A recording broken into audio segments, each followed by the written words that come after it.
पाकिस्तानी आजकल चीनी के बजाय गुड़ की चाय पीना ज्यादा पसंद करते हैं। जिला टांग के इलाका गोमल का गुड़ अपने जायका, सफाई और मिठास में मुनफरिद हैसियत रखता है। गुड़ कैसे बनता है और इसमें कितनी मेहनत करनी पड़ती है, आइए जानते हैं टांग से आदम खान कुंडी की इस रिपोर्ट में।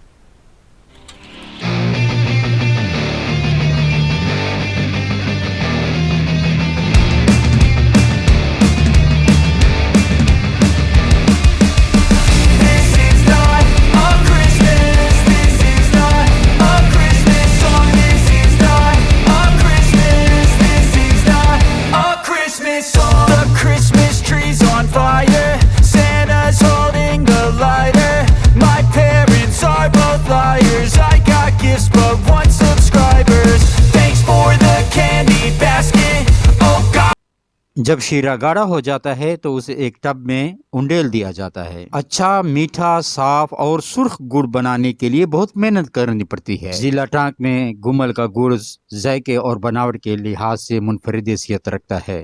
कैमरा टीम के साथ आदम खान कुंडी, टांक।